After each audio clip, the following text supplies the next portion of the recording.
Hey folks, Dave here, Bleeding Edge Interviews. Now, for those of you not already aware, the newest progressive themed festival to hit North America is Progstorm, which will be bringing a bevy of prog metal artists to Montreal during the second weekend of August. These dates are coming up soon, and I can definitely feel the excitement is building. Now, this is my third interview with performers at the shows, and I am very happy this time around to be chatting with members of Ok Goodnight and Omnivide. And a quick note, I know, I promised the camera issues were fixed last time. My optimism was misplaced. Nonetheless, we persevered. So sit back and relax because my conversation with Ok Goodnight and Omnivide is coming right up.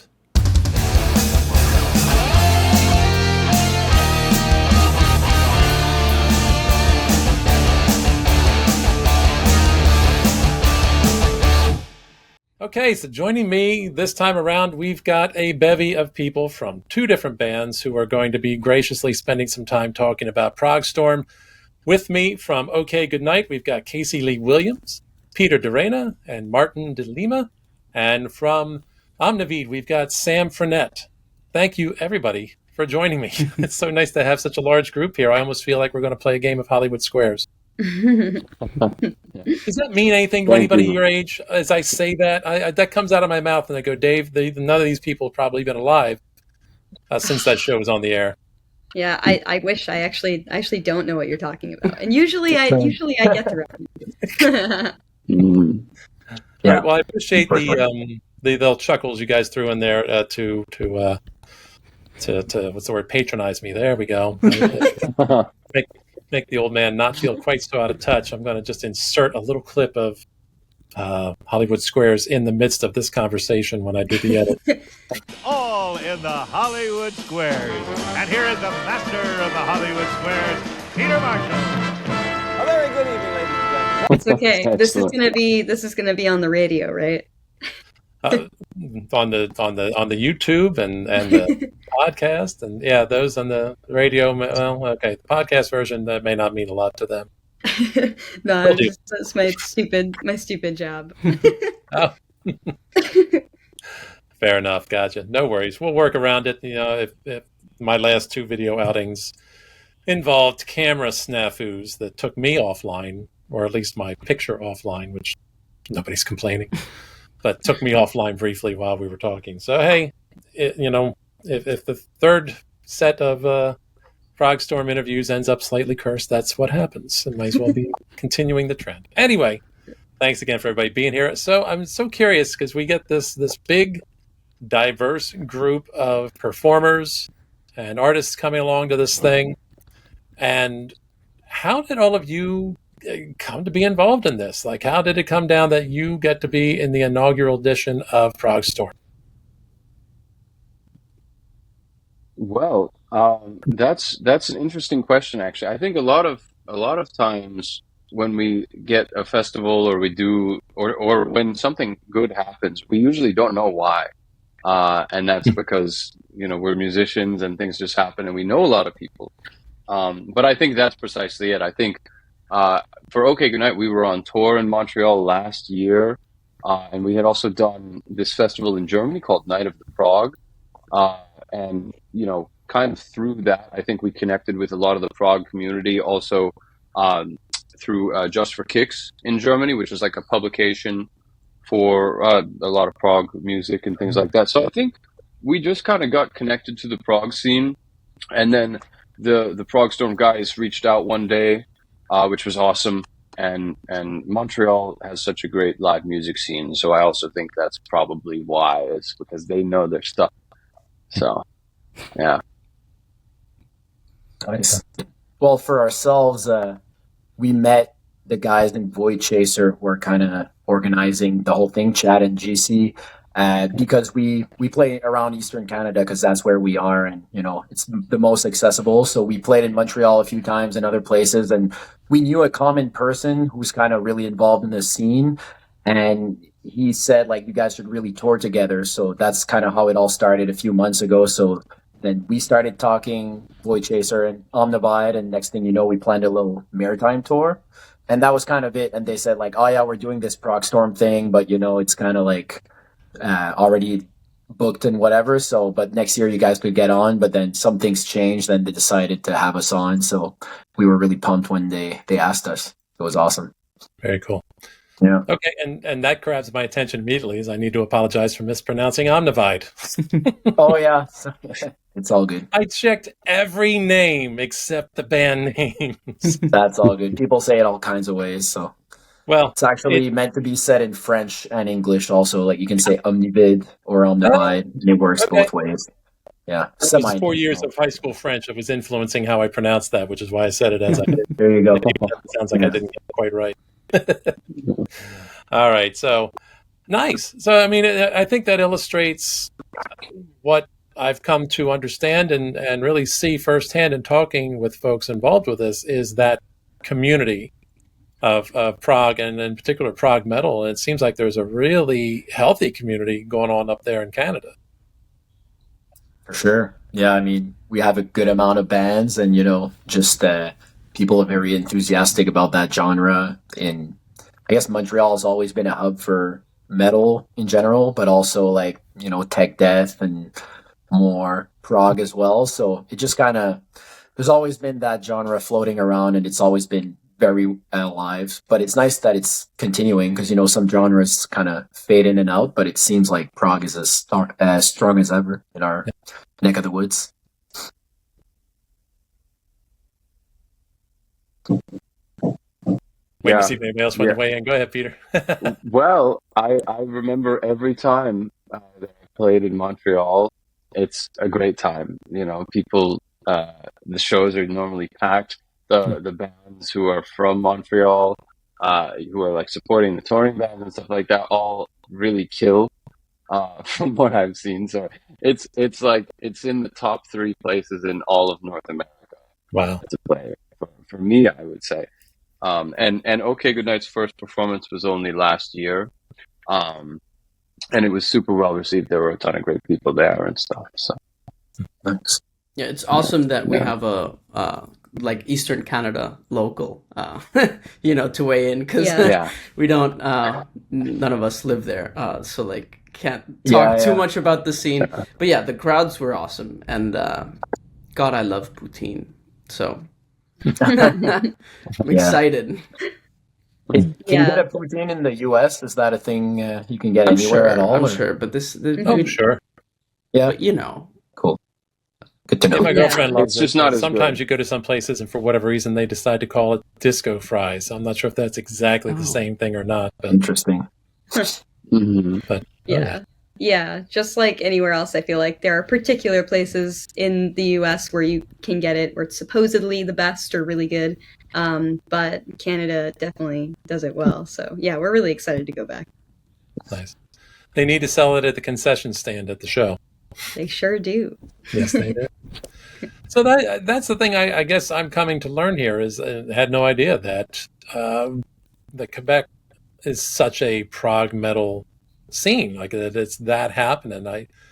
I'm not sure what other places where it's at because the U.S. is kind of we don't seem to give the love to prog that I wish we did, metal or otherwise, but it's interesting to hear that it's going so strong in Canada. I wonder why that is. It's a good question. I mean, I think we've just had a good steady stream of bands come out regularly enough, and probably to a certain extent for the metal community in Canada, it's a point of pride. The bands that we do have, so we are like a lot less people than a country like the US, for example. So there's less bands overall, but those that do come out of our country, I guess we're happy and proud of. But yeah, somehow it's been healthy. I don't know if it's just a Canadian thing that we love prog metal and metal in general, but it's healthy, like you say. Yeah, clearly. Yeah. And it seems as a country, the roots are largely there. I mean, if you can go way, way back, you're talking about bands like Rush and oh yeah, now I'm going to blank on the name because Void Chaser got stuck in my head. Voivod, there we go. Yeah, for sure. Yeah. And Big, Devin massive bands. Yeah. Yeah. No, there's many. Yeah. Yeah. So my curiosity too goes down to when you guys are at these festivals, how do you experience it? How do you go about enjoying it, or are you too busy working to enjoy much? I think I hear some different perspectives on it. Yeah. I mean, I feel like Ok Goodnight, like as a band, we can't speak to that a whole lot as our band, because we've only done a couple of tours and like one festival so far. Peter has done a lot of festivals with his other band too, so he could speak to it probably a lot more. But I mean, based on the last festival we went to, I think because it was the first, and we were also, it was our first international show that we got to do. We were just so stoked to be there that, you know, doing the show was important, maybe a bit stressful, anxiety inducing, but after that show is over, just the freedom feels so good, and we're just 100% ready to enjoy it. So I think, you know, we do our best to stay conservative with the having fun, you know, pre-show, but post-show, hopefully, depending on where you are in the weekend, you know, you can enjoy whatever it is the rest of the festival to the fullest extent. But this festival in particular, too, I just remember that it was one of the most gorgeous venues I'd ever seen. It was outdoors in an amphitheater, but it was August in Germany, and it was so incredibly hot. So, you know, we're all getting dehydrated and then getting more dehydrated by drinking beer and trying to find water that isn't $8 and stay upright. But it was such a good time. So you know, obviously with being responsible, I've found that enjoying the festival is a key part in staying excited about the environment and about your own set, you know. So yeah, I think it's fun when we in OK Goodnight get to go do something, because if it's a festival, for example, both of the ones like we're planning for Progstorm and everything, so both times we stay for the whole fest, we hang around, we get to see a lot of the other bands, we have a great time rehearsing beforehand and driving there and all this stuff, which is kind of, I think, what makes it so special, is getting to have all of these other sort of related experiences to it, like, you know, some dude in his underwear running into our Airbnb. Remember that guy? Yes. You know, like great stuff just happens, and so I think that we as a band take the time to enjoy this stuff, and that we're really grateful for that. We'd love to do more things like this, and maybe as we get busier, we'll have less time, but for now, we'll enjoy it. So yeah. I'm curious about the guy in the underwear. Was he invited? Was he unexpected? This is a great story. I was hoping you would ask. Basically, we landed in Germany, picked up our rental van. We had this big van with all our gear and the van in the front of house engineer. And we were exhausted, so we arrived in the middle of the day. We hadn't slept. Pick up the stuff, and then we park at the Airbnb. And we go in and everybody falls asleep. And it's been like an hour of us sleeping. And all of a sudden, we hear all this banging on the door. The guy does not speak English at all, so I don't know what he's saying. But then he runs in the house, like just as I'm waking up, and everybody else is starting to notice something is happening. Then he's already gotten the door open, and he's just saying stuff like, "You have to move your car." And we were all terrified. I was terrified. It was like the deepest sleep of the year, because we hadn't slept. And then this guy, like, he's in like tighty whitey kind of like short underwear, you know. And it turns out that we had parked in front of the garbage cans, and that the garbage truck was unable to access the garbage cans or get to where it needed to go or something like that. So we had to move the van or the garbage truck. And the garbage truck crew works in their underwear? No. Yeah, you left out a key bit of information, which is that this guy is like one of the owners of the house, so that's why he got in. That's why he's able to get in. But it doesn't matter. You should not be running into, a place where strangers are staying in just your tidy whities. But it was the simplest of situations. We just needed to move the car, and he was freaking out that we were parked there. Yeah. I believe he spoke only Dutch and German, because they were at the owners of the Airbnb were across the street. So, right. And then eventually something else happened, and somehow the owner's mom of the Airbnb, because we didn't have laundry, she said, "I'll do your laundry," and then she folded all our underwear, which was very nice. So she just offered to do our. It was very interesting, fascinating. It was a very underwear-centric experience. Yes, it was just great. So nothing to do with the festival per se, but right. Yeah, thankfully the festival was not nearly as underwear themed. That would have been weird. Google Translate. How do I say, "I'll move my car when you put on pants"? Go. Yeah. Oh, Lord. That's but that's, there's one of those great fun stories and those experiences. So nice. Exactly. Sam, what's your experience with festivals? You've done before, or?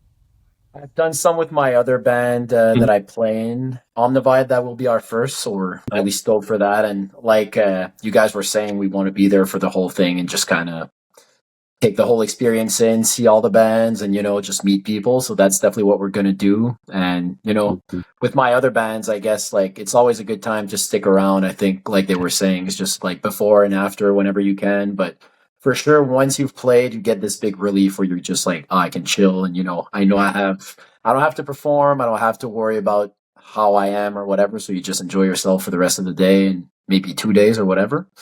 But yeah, I don't have crazy stories, nothing with underwear for sure. So it's kind of, that's good. You guys got a pretty good track record for one festival and having that story. That's pretty good. Yeah. We're hoping to keep it up this time. So yeah, you gotta outdo yourselves this time. Yeah. So that's the part you guys are touching on a little bit that I also think about. The idea that here you are in this great gathering of bands, and for the most part you're looking at your peers. Like everybody's playing out there together, and nobody really likes to compete with one another. And at the same time, there's this, I imagine, a little bit of that competitive pride there. Like, I want to play my ass off, and we're going to sound great, and we're going to be the best band here, versus, oh God, there's pressure on me because these other people are here too, and all these other people, I got to play as well as they do at least. And somewhere in between there, I imagine. I don't know. How do each of you process this whole experience? Well, I think I might be able to speak for everyone involved. I don't think none of us want to go anywhere to listen to bad performances, because we've all had maybe not a great performance, and it just sucks. Like when you go up and then you try your best and somehow it's just not happening. So I think we don't, we don't want anyone to fail. But it's nice when like the level is high. I think that's one thing that's really cool. When you play and then like you hear the bands that come before you, or you're the first band, or you've heard other days, or you've just listened to the music and it's just really freaking good. And so you just want to be to that level. And so I think that's just, I don't know.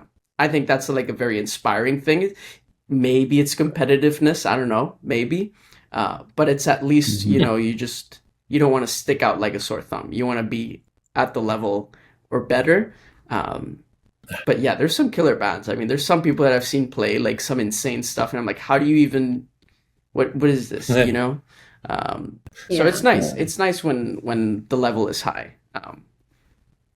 To add to that, I would say it's like it's an interesting exchange, because we're all kind of showing what it is that we do, and so often bands have been at it for a long time and they've really honed a certain thing that is their sound or their live show in one way or another. So it's actually cool to like see people's shows and say, hey, this was a really cool aspect of that. I How did you do that? Why did you do it? And start to talk about things, and then also kind of have that be a mutual thing. So that's how I would see a lot of these opportunities, and on tour too. Like some of the bands that opened for us on tour, were like, whoa, that was awesome, and you end up learning stuff that way. So I think that's a really nice part of the experience. Yeah. I'll throw in there that I think doing it more and more and more is, as always, just going to improve your consistency and your performances. I think personally, for us, when we did the first festival that we'd ever done in Germany, like it was surprisingly stressful in the sense that we had never really done a festival before, and we had never played in front of that many people who didn't know who we are. Like, we've been really, really, really fortunate to, on our tours, play for people who know our music and are just excited to like experience the music there live with us, which is so awesome. But it's a whole other thing when you are playing for thousands of people or hundreds of people that are like, most of them might not know your band name, and you are there to make an impression. So I think a festival being a one and done giant show where you need to make a good impression, in a way, can be more difficult than a tour, which maybe is more physically exhausting, but you know that the people coming are going to be really jazzed about seeing you. And yeah, so in a way, there is a competitive nature there too, like with festivals, because you just want to match up to everyone else that's there, and you only get one shot, like one performance. So it's good to make it count. But I think the more you do it, the better it will be. Yeah, I would just echo all of that, honestly. And for me, what you said about like the space in between feeling like, I guess, competitive and like pressure or whatever, it's like it's always somewhere in between, but it's healthy, I guess. It's just what it really does to me is just make me want to perform better for both reasons, right? Like, because when you see people doing a good job on stage and you're next, you're like, oh fuck, So that's just. But then you take that home afterwards as well. And let's say you had like an okay show, but you're like, damn, I wish I could have done better. That's what makes you improve. But it's always, people say comparison is bad, but in a sense, like, some people are up here and you're like, I want to be there. Well, you do what you can to get there. So that's kind of how I view all that. Totally. I mean, we would never be creating new stuff if like inspiration and that like intimidation didn't start start things to begin with. Like, I know I'm not, Periphery. I know I'm not Radiohead or whomever, the inspiration might be, but something about their sound and their professionalism affects me and how I create my own unique live show. So it's always just about, I like that Delima, his positive ass is like, yeah, it's inspirational because it should be like we should be all like more inspired by each other than wanting to work against each other. It's just both our human nature. Yeah, for sure. Yeah, I can imagine it. There's so much going on in all of that, like the opportunity to interact and learn from other people doing what they're doing. Like Martin said, oh my God, how do you do that? Well, maybe you find out how they do that if they're willing to share some trade secrets or some tips, or maybe you learn something else. But the interaction seems like it's very cool, because one thing I love about prog, metal and regular prog, is the cross-pollination that goes on these days. Is it's so frequent to see artists working together, performing on each other's albums, doing guest spots, doing collaborations of something else. It's such an amazingly consistent thing. Back in the 70s, that happened a lot, but it was because everybody's pissed off and they kept leaving each other's bands and joining other guys' bands. And these days, it all seems so much more amicable than it was back then. So, I enjoy that. And then, of course, my other question would be, when you're in a large group like this, and if you had your choice, would you be the opener the closer, or somewhere in between for all of this? And why? Sam, you first. Sure. It's a tough question, but I think for us right now, if I just had to say off the top of my head, I think it's a question that depends like where you feel you are. But right now, I just want to be in the middle because then you don't have to open. Opening's hard because then everybody's cold and you have to bring up the energy, right? And then, to close, you have to at least match everybody else's energy before you and probably do better. So I just want to be somewhere in the middle where I don't have to worry about that as much, I guess. Yeah. Which is what we're doing, so it's good. I totally agree with that. I was going to say the same thing. Is it's like, there's kind of a sweet spot where it's like if you don't want to be first and you don't want to be last, and if you can be in like the second to last or third to last spot, that's usually like everybody's going to be just rowdy enough but still coherent enough to come talk to you afterwards and stuff like that. So yeah, exactly. Yeah. You gotta match. I've got an interesting story on. Oh no, sorry. No, I was just gonna say you gotta match the intake of beer at its peak. That's where you want to be. Towards the end of the night, that's like they've had too much, so you gotta overdo it. That's right. So yeah, that's right. I was just gonna say, because I said we didn't have any festival stories, but that's not true. We played like 2 festivals, but they're really cool. It's a guy who just kind of shows in his backyard, and he calls it festivals, and they are technically, but it was just like 30 people or whatever. But the way the schedule went, and like just some bands took a long time to set up and tear down, and the show started at 8 and we played first, and it was cool. And then we found out later, because we left at like 11 to drive back home because we had a long drive, and the last band played at 4 a.m. So we didn't want to be the last band in that case. Yeah, our friends did that, and then it was so late, it was basically the morning. They just drove home after that. So anyways, that's it. Yeah, rough schedule for sure.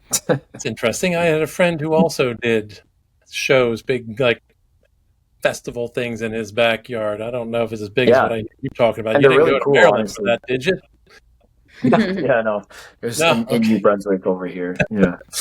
I'm sitting there going, wait a minute. Yeah. What a small world. Yeah. But, there's a lot of pressure, I guess, a lot of responsibility to be the opener and the final act. I have a solution to get around the final act pressure, though. Get everybody on stage and do a big jam. Yeah. That's good if the song isn't in like 13/9 or something. It's a time signature over pi. So this festival might be a little large for that, I think. Everybody have to send a representative, and even then it would be a very large band. All right. So I wonder how much you think about the historical context of this. The idea that, like if this grows and continues to grow, and there's certainly some evidence that suggests it will, because from what I understood, there's already people asking about, hey, can I be on next year's slate? So if this continues to progress, have you given much thought to the historical context of being the first ones to do it, and how the future generations, I'll say, for lack of a better word, will look back on it?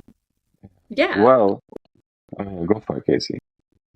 My answer is really simple. It's just like, I think that's really cool. Like anytime that there's a first for anything, just knowing, not necessarily that you can say that you did it and you were there, but the feeling of, I did that and I was there, and it was the first time that this festival was a thing. Got to work through all of the, what I'm sure might be, even if they're, on a sliding scale, all of the issues, all of the things that went way better than anyone else, that anyone ever anticipated.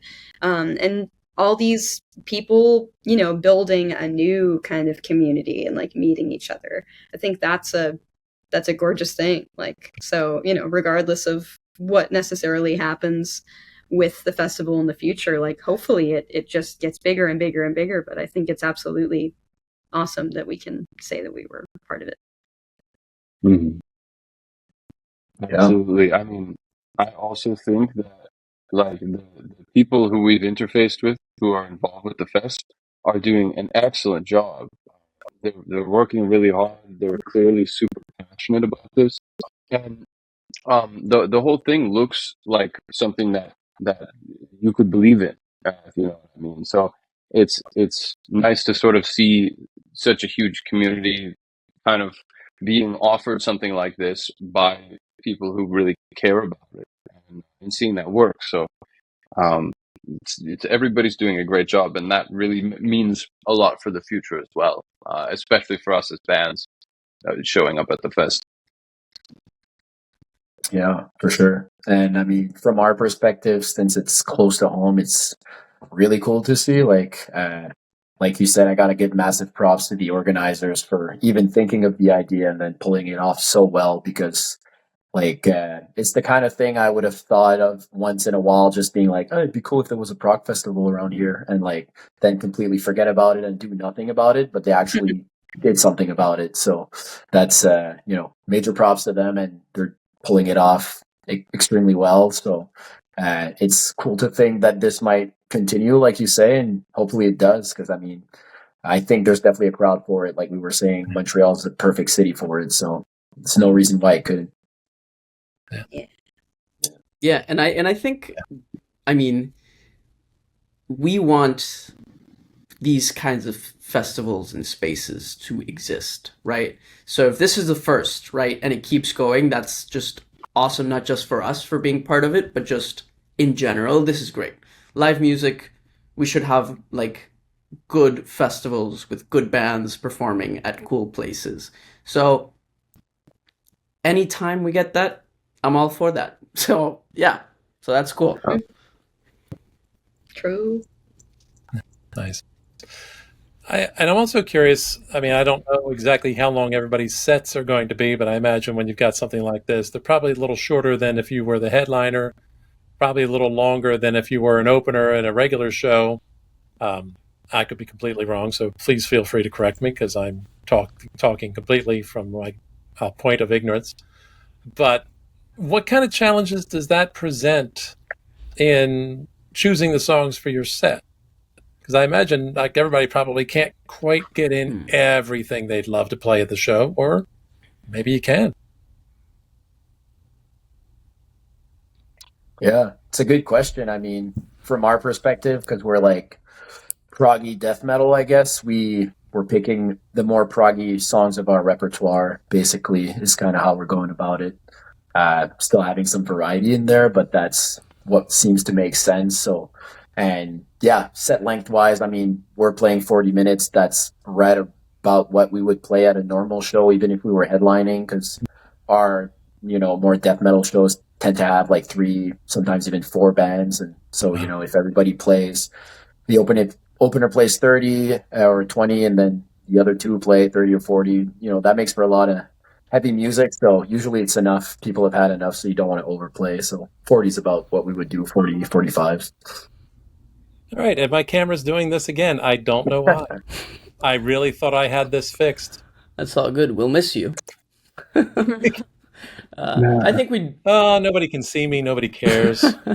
I think we picked our set list very similarly. We were like, all right, what's proggy? What are the prog heads gonna be like? Ooh, what's gonna make the stank face? But also, we also want to play what we want to play. So it's a bit of a mixture of things, for sure. For sure. And yeah, the more that we have, the more that we write new music, the more we're obviously going to want to play that new music. But, we need to make sure that it works best for the festival, whatever genre is sort of the most important and what people are really there for the most. If there's a way that we can, create a set list that is mostly what people might be jazzed about hearing, but throw in a couple things here and there that might throw them off guard in a positive way, then I think that's the best way to go. So I think we did that for this set. Hopefully it'll work. Yeah. I really agree with that. I mean, I think it's important to know what kind of setting you're going into as a band and things like that, because not every performance is tailored to you.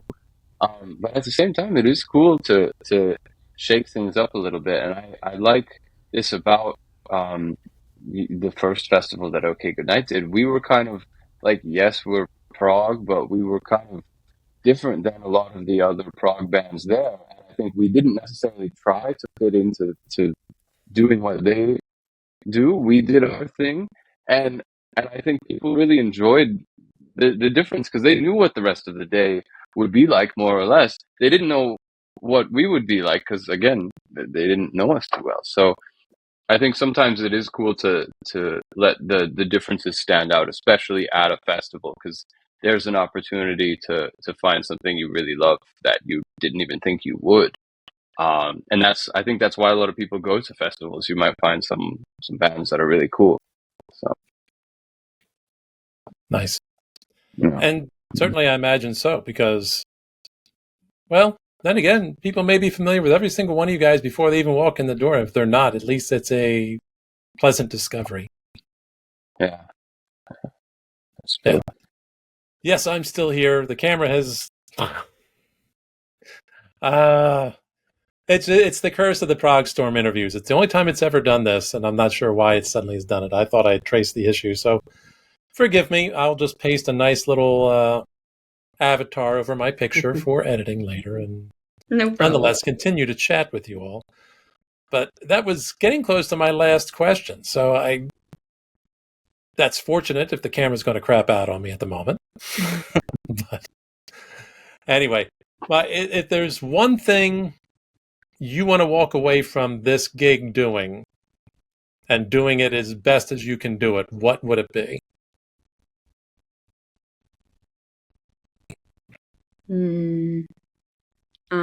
I think my answer might be a little cliche, but it is, I think, what always works. It's very easy to just get caught up in bringing your best performance that you possibly can technically, especially with prog.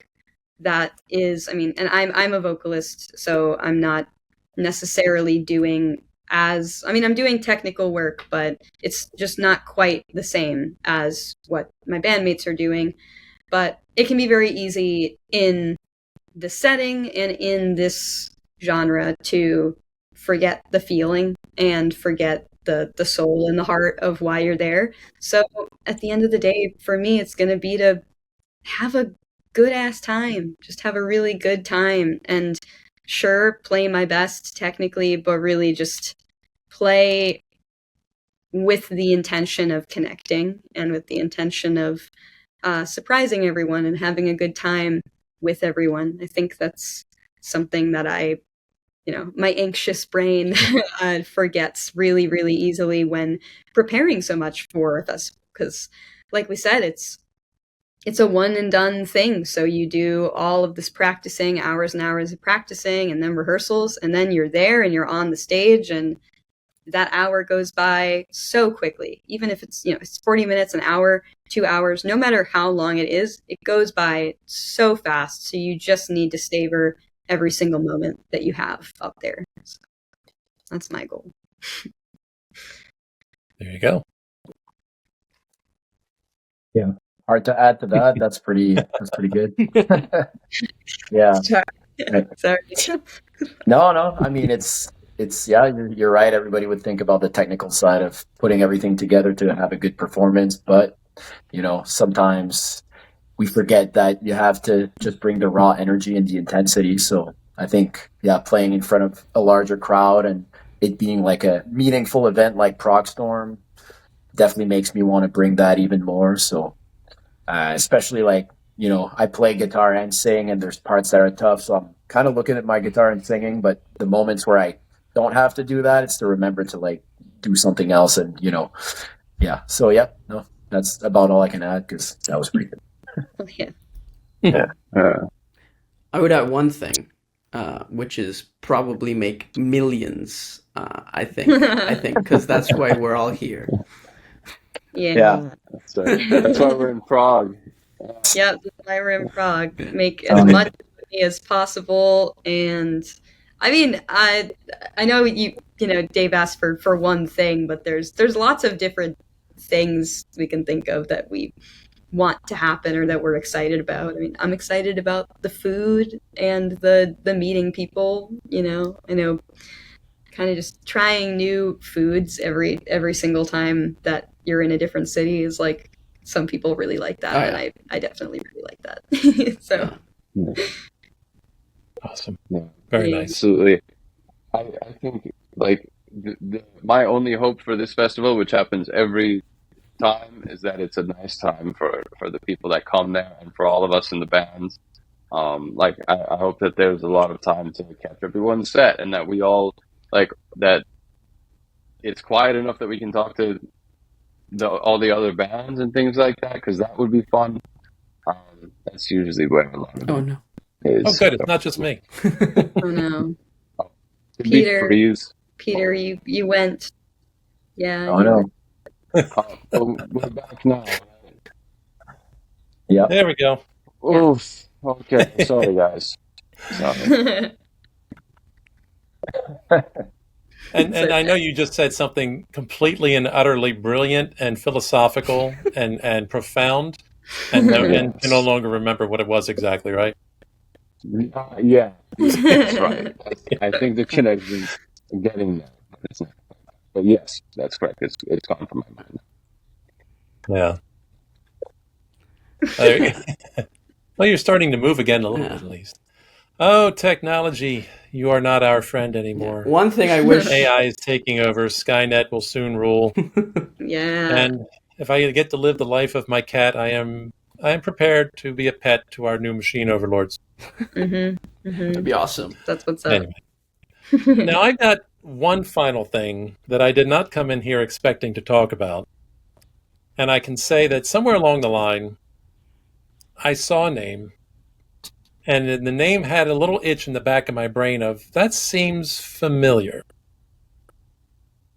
Now, I did a quick Google on the phone, but the picture that came up doesn't match, so, I'm questioning. Casey, you've done some other prominent work somewhere, I believe. Am I correct? Am I wrong about this? No. Well, I don't know about how prominent necessarily, but I have done work in my life that is for a long time. I've been making I've been like mostly the vocalist for an animated series soundtrack for the past like decade, and then I started writing and producing later on, but it's for a show called Ruby, spelled RWBY. So that's kind of the thing that got me in the anime video game world for work. So that's kind of what I do for work stuff, and OK Goodnight's been a little part of that here and there, but it's mostly we're a separate like project and prog band, and I think that's like kind of been the coolest thing about doing festivals and like doing some of these shows where people don't know that, because sometimes we even meet people that know exactly of the two different entities and did not know that they were related, which I find so fascinating and like so funny. Like, it's awesome. So yeah, I don't know if that's what we're talking about, but that is exactly what I was talking about. I recognize that I am definitely not the target demographic for Ruby, but I love that show. That's awesome. And enjoyed your work on it. So, like, my brain did not fail me this time around. I recognized the name and just all of a sudden went, wait a minute. Yeah, no, that's so cool. I saw your like displays in the back, and I was like, this guy likes some cool shit. I bet he may be aware of this. So that's cool. That is my wall of geek, as I call it. It's good. It's great. Everyone should have one. Mine is behind my computer, so no one gets to see it unless you're in the secret circle. Yeah, I came to the conclusion long ago I'm an uber geek, so I've got dabbling in almost everything, not the least of which is prog. So there we go. But very cool. Nice to meet you. Appreciate it and enjoyed your work on the show. So that's a cool little unforeseen Easter egg in this interview. Yeah, of course. Thank you. Excellent. So, folks, all right. This is all the grilling I'm going to give you today. The interrogation ends now. And I appreciate all of you joining me tonight. It's been so great talking with you guys. I love the enthusiasm I'm seeing from everybody and hearing from everybody for this event. And it just makes me very much more sad that I'm not going to be able to be there, barring some sort of unforeseen circumstances. But next year. Next year. Yeah, I can plan ahead better next year, knowing that it could be coming. But yeah, this is awesome, and I want to see this grow because in the world of prog, I tend to lean more towards the metal side of things, towards the harder edge side of things, and that's always been my inclination. So it was a good chance, too, to introduce me to some bands whose names I didn't already know. So I got to investigate all of you guys. So that's very awesome. Yeah, of course. Thank you. Thanks for having us. Yeah, thank you. Well, I wish you guys all the best with everything you've got going on. I hope the festival goes off gloriously, and I look forward to everything else you folks are doing down the road. Thank you so much for joining me tonight. All right, thank you. Thank you. All right, now that was a really fun chat, and the biggest group I've had to talk to in quite a while. A huge thank you once again to Peter, Martin, Sam, and Casey, all for joining me and being such a pleasure to chat with. You guys were great, really. Wishing all of you the best with the festival and everything else you've got going on. Good luck to all of you. Clearly, the future of prog metal is in very good hands. Now, big thanks to all of you watching. Please don't forget to do the thing with the buttons and the thumb and all that stuff. And finally, I leave you with the usual reminder, never fear to deviate from the norm. And as always, keep it proggy. All right, going to do one more time here just in case. Now that was a really fun chat and the biggest group I've had to talk to in quite a while. A huge thank you once again to Peter, Martin, Sam, and Casey, all of you for joining me and being such a pleasure to chat with. You guys were awesome. I'm wishing all of you the best with the festival and everything else you've got going on. The prog... Fuck. Now that was a really fun chat, and the biggest group I've had to talk to in quite a while. A huge thank you once again to Peter, Martin, Sam, and Casey, all of you for joining me, and just for being such a pleasure to chat with. I'm wishing all of you the best with the festival and everything else you've got going on. The future of prog metal is clearly in good hands.